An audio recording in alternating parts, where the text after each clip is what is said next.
Irmãos e irmãs, vamos a mais um momento da transmissão da liturgia da palavra da Igreja Católica Apostólica Romana, a mesma liturgia no mundo inteiro. Eu transmito aqui para ser um ajudador, um auxiliador dos ministros da palavra, ministros da Eucaristia, né?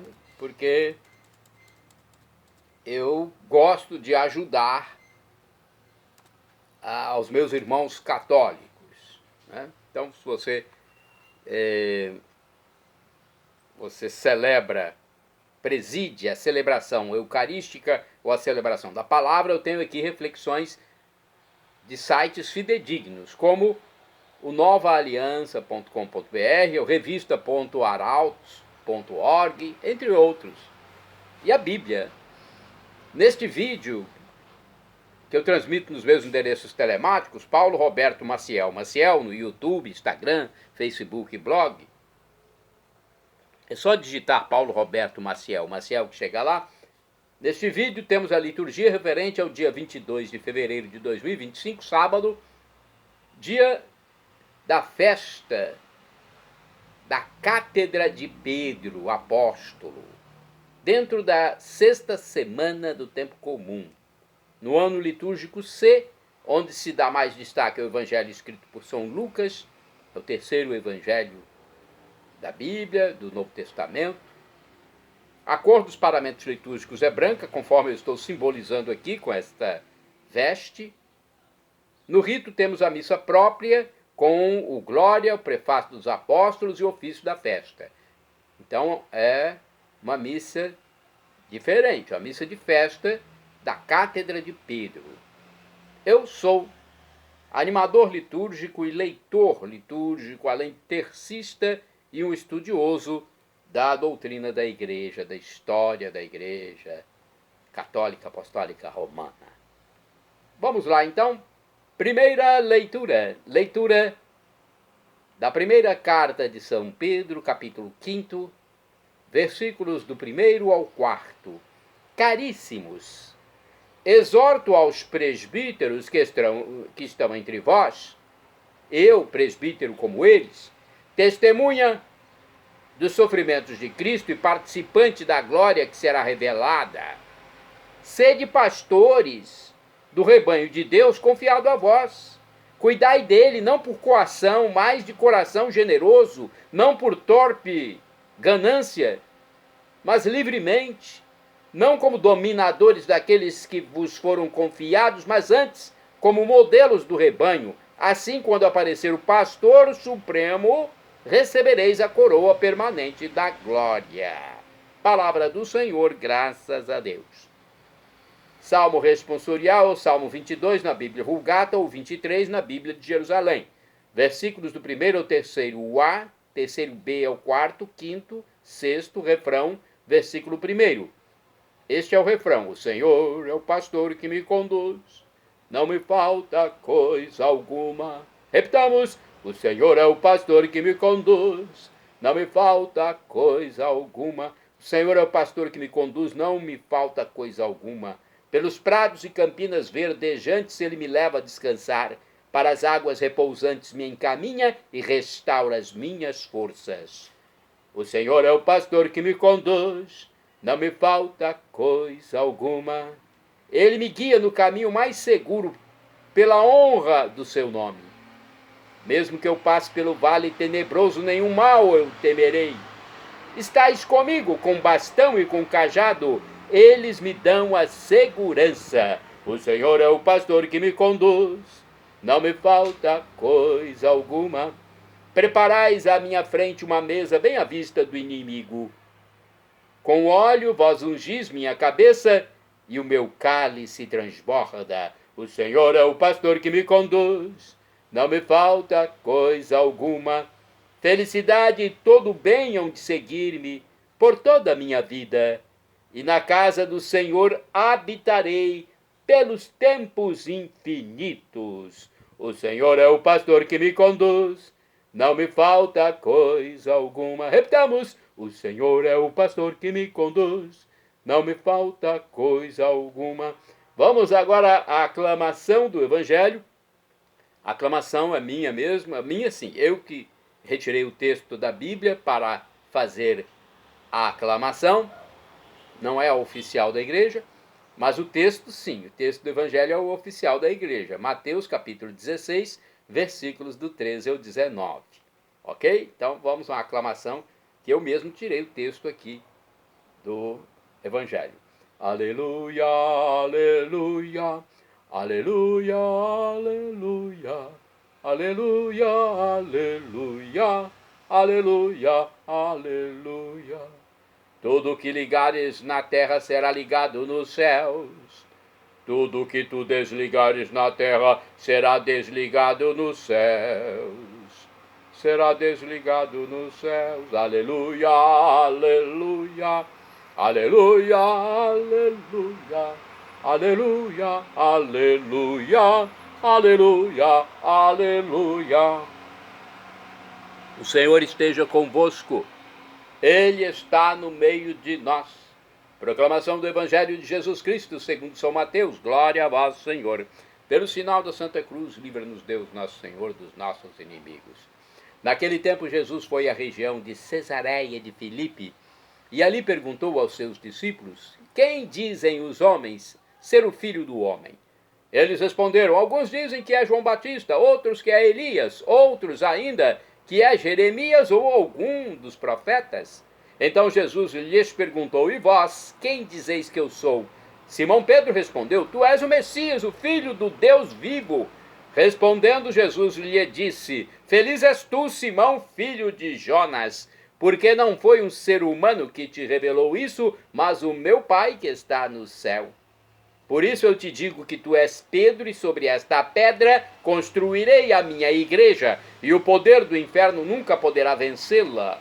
Eu te darei as chaves do reino dos céus. Tudo o que tu ligares na terra será ligado nos céus. Tudo o que tu desligares na terra será desligado nos céus. Palavra da salvação, glória a vós, Senhor. Pelo sinal da Santa Cruz, livra-nos Deus, nosso Senhor, dos nossos inimigos. Vamos primeiro à carta de São Pedro, saber um pouquinho sobre ela, depois vamos ao Evangelho. A carta de São Pedro é a primeira escrita, capítulo 5, versículos do 1º ao 4º. O presbítero é apresentado como pastor à imagem de Jesus, o supremo pastor. Jesus é o supremo pastor. Então o presbítero, o padre, o sacerdote, é a imagem de Jesus. A serviço da comunidade, o sacerdote, o presbítero, deve atender livre e espontaneamente, e não coagido, com generosidade, e não como explorador, como modelo e não como proprietário. Assim, ele não é alguém que exerce poder sobre a comunidade, mas alguém que testemunha o Cristo que serve, o Cristo servidor. Agora o Evangelho, Mateus 16, versículos do 13 ao 19, tem um texto aqui do padre Romeu Ferreira, da Fundação Nazaré. Vamos saber do comentário dele? Eu vou ler para vocês o comentário sobre este Evangelho. Quem é Jesus? Todos querem saber. Ele pergunta e espera a resposta dos que estão consigo. Jesus indaga aos discípulos. De um lado, capta informações deles sobre o que dizem por aí referente à pessoa, à sua pessoa. E logo procura saber o que diz o próprio grupo sobre ele. Então, um dos apóstolos, Pedro, responde por todos: tu és o Messias, o Filho do Deus vivo.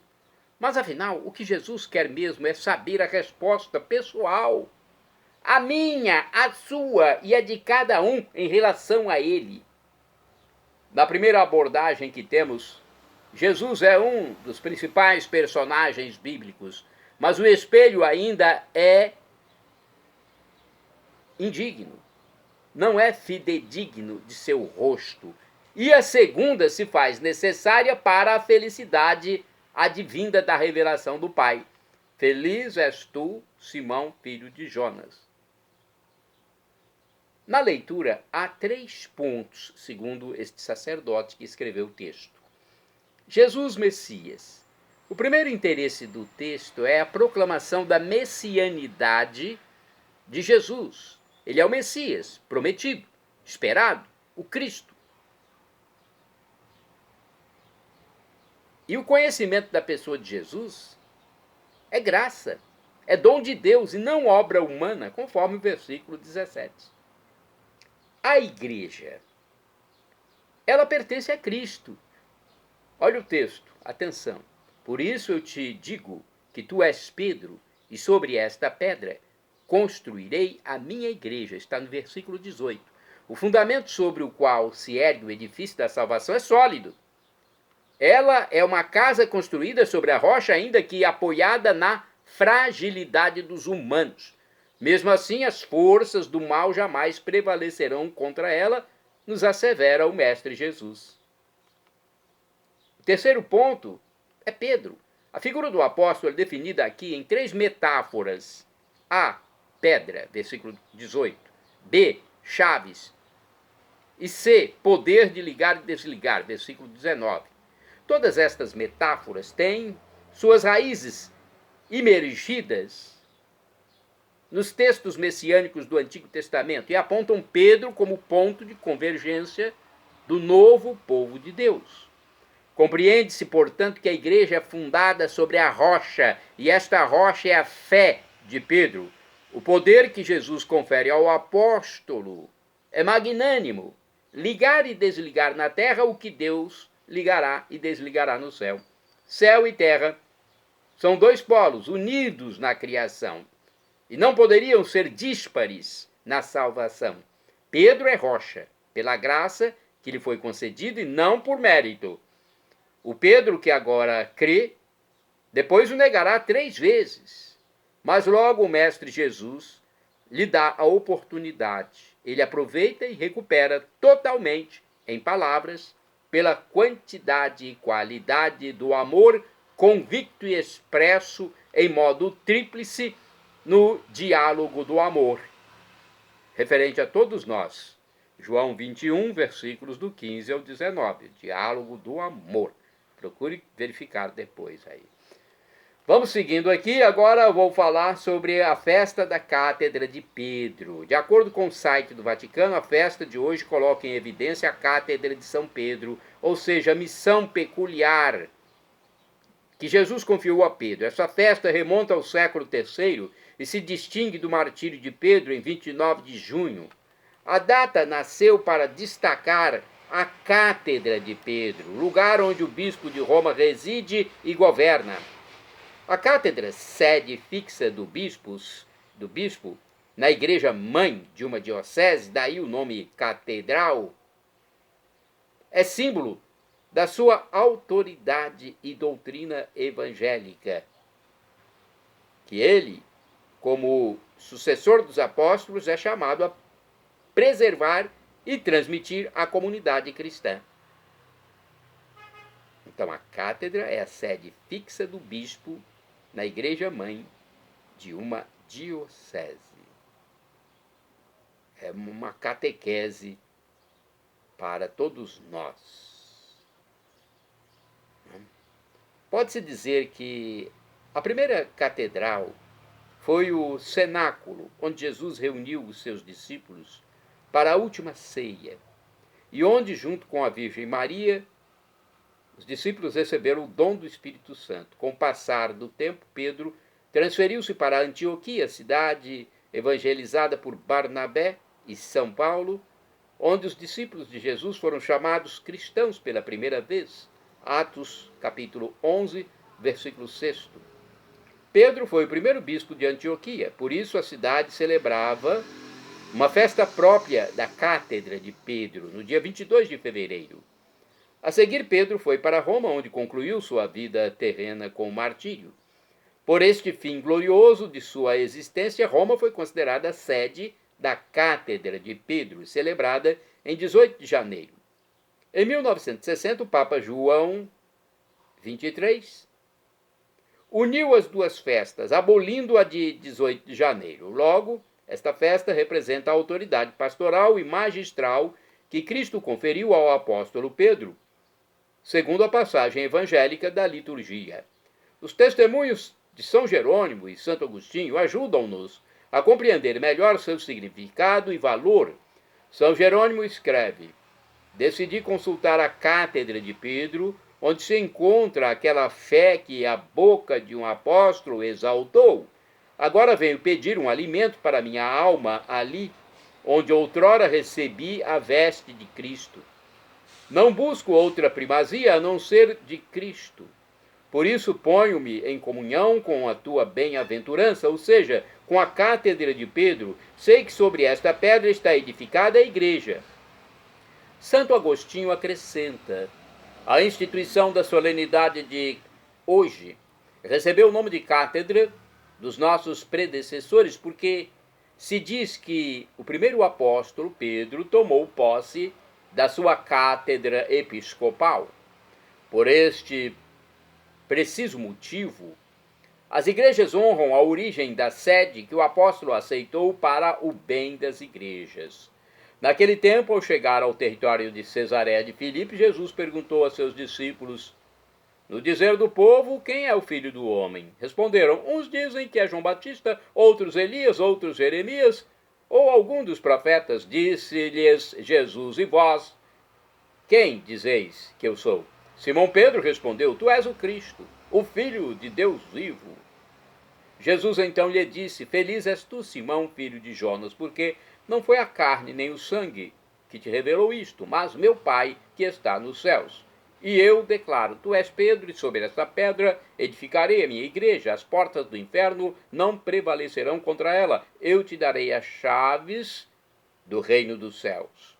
Tudo que ligares na terra será ligado nos céus, e tudo que desligares na terra será desligado nos céus. Mateus 16, versículo 13 a 19.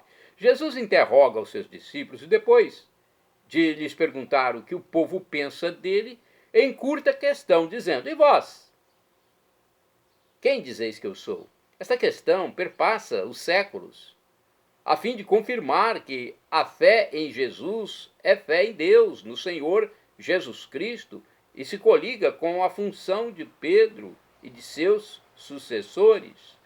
O barco da igreja e da sua história tem como leme Jesus, Filho de Deus. Não há tormentas que façam sucumbir este barco. Pedro e seus sucessores, escolhidos como sinal e princípio visível da unidade, são pontos de referência para prosseguirmos no nosso caminho com confiança e segurança. Enfim, celebrar a festa da cátedra de Pedro significa atribuir-lhe um forte significado espiritual e reconhecê-la como sinal privilegiado do amor de Deus, pastor bom e eterno, que quer reunir toda a sua igreja e a guiar rumo à salvação. Santo do dia 22 de fevereiro, São Papias. Não sei se a pronúncia é Pápias ou Papias. Bispo do século II. Ele foi bispo de Hierápolis, na Frígia, atual Turquia. Papias foi companheiro de São Policarpo. Recolheu fatos narrados por testemunhas dos apóstolos e escreveu vários comentários sobre os evangelhos. Santo do dia 22 de fevereiro, São Maximiano de Ravenna, bispo. Faleceu em 556. Deu grande desenvolvimento à diocese de Ravenna, Itália, e defendeu com denodo a unidade da igreja contra os hereges da época. Santa do dia 22 de fevereiro, Santa Margarida de Cortona, penitente. Faleceu em 1297. Foi consternada pela trágica morte do nobre com o qual mantinha um relacionamento pecaminoso. Arrependeu-se da vida que levava e, depois de muitas provas, foi então admitida na Ordem Terceira Franciscana. Ali se dedicou à penitência. De acordo com o texto do padre Evaldo César de Souza, missionário redentorista, ou seja, da Congregação do Santíssimo Redentor, Margarida de Cortona nasceu em 1247 em Alviano, na Itália. Órfã de mãe, tratada duramente pelo pai e pela madrasta, tornou-se uma linda jovem que conquistou o coração de um rico homem com quem viveu amasiada por 9 anos. Aconteceu que o rico jovem foi assassinado. Graças a uma cachorrinha de estimação que indicou o lugar do crime, Margarida pôde encontrar o corpo do amante já em decomposição. Diante da visão da finitude humana, Margarida tomou consciência das futilidades de sua vida. Mudou-se para Cortona, onde recebeu o sacramento da reconciliação. A partir da conversão, a vida de Margarida foi uma luta constante para a santidade através dos exercícios de penitência, ao ponto de fazer de uma pedra o seu travesseiro, o chão de cama, e como alimento apenas pão e água. Aceitou viver 3 anos de retiro e penitência, entrando em seguida para a Ordem Terceira, onde levou uma vida de extrema austeridade. Viveu da oração e sacrifício entre provações e sofrimentos. Purificada e liberta do domínio dos erros, Santa Margarida de Cortona foi ao encontro de Deus em 1297. Santa Margarida de Cortona, rogai por mim, rogai por nós. Santa do dia 22 de fevereiro, Beata Isabel de França. Foi virgem e faleceu em 1270. Isabel de França era irmã do rei São Luís IX da França. Ela renunciou ao casamento e fundou em Paris um mosteiro das Irmãs Menores. Ali, Isabel serviu a Deus na pobreza e humildade. Beata Isabel de França, rogai por mim, rogai por nós. Beata quer dizer que falta um grau ainda para a santificação, para a canonização. É só acontecer mais um milagre que a igreja vai canonizá-la. Santo do dia 22 de fevereiro, Beato Diogo Carvalho, presbítero, sinônimo de padre, e mártir, faleceu em 1624. Foi missionário jesuíta português torturado junto com vários fiéis em Sendai, no Japão. Beato Diogo Carvalho, rogai por mim, rogai por nós. Santa do dia 22 de fevereiro, Beata Maria de Jesus d'Outremont, viúva, faleceu em 1879. Era uma dama da sociedade belga, que após o falecimento de seu esposo, e sem descurar a educação de seus 4 filhos, fundou em Paris, na França, a Congregação das Irmãs de Maria Reparadora. Shalom Adonai é uma expressão hebraica que significa a paz de Deus, é o que eu desejo para todos vocês. El Shaddai, também do hebraico, significa Deus onipotente, Deus todo-poderoso. Ele proverá aquilo que você deseja, se for para o seu bem. Professor e escritor de mais de 100 livros da Igreja Católica, Felipe Rinaldo Queiroz de Aquino, em seu canal no YouTube, onde responde às nossas dúvidas, diz que Deus pode nos dar uma dessas 3 respostas quando suplicamos algo: sim, não ou espere. A que for melhor, ele nos dará, mesmo que seja um não. Até nosso pai físico na terra nos dá um não quando percebe que é o melhor para o filho.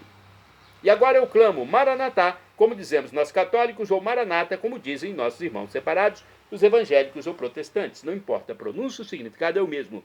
Vinde, Senhor Jesus. Um dia ele voltará e será o juízo final. Esteja preparado para viver uma vida por todos os séculos dos séculos, uma vida perpétua, perene, junto de Deus, junto de Maria Santíssima, São José, São Paulo, Santa Teresa d'Ávila, Santa Teresa de Calcutá, Santa Irmã Dulce, Santa Madre Paulina, Santa Clara de Assis, Santa Madalena. Todos juntos estaremos nos céus com felicidade, em plenitude. Para isso, temos que acreditar em Jesus como Deus, nesse mistério da Santíssima Trindade que não nos cabe decifrar. Pai, Criador, Filho Jesus Cristo, nosso Redentor, e o Espírito Santo, Ruach HaKodesh, nosso Paráclito, nosso assistente espiritual. Pai, Filho e Espírito Santo. Santíssima Trindade, o Deus único em três pessoas, uma única essência, uma única natureza divina. Pense nisso. Creia em Jesus como Deus. Seja batizado e arrependa-se dos seus pecados. São Paulo já disse. As tribulações de agora nem se comparam com a glória futura que será revelada em nós quando Jesus voltar. Se estivermos na amizade dele. Um dia ele voltará e teremos corpos transformados, transfigurados, corpos com novas propriedades semelhantes ao de Jesus quando ressuscitou e entrou no cenáculo, passando pela parede, modificou a aparência para os discípulos de Emaús, para Madalena, desapareceu num átimo de segundo quando abençoava uma refeição junto aos discípulos de Emaús, subiu ao céu, andou sobre águas. Perdão, Senhor, pelos meus pecados passados, presentes, futuros, físicos e espirituais, pecados do pensamento, palavras, atos, omissões, e me dê a vida eterna. Meu Jesus, eu quero a vida eterna convosco. Acesse Paulo Roberto Maciel. Maciel no YouTube, Instagram, Facebook e blog. Para ir direto ao Instagram, @Paulo Roberto Maciel 6 /.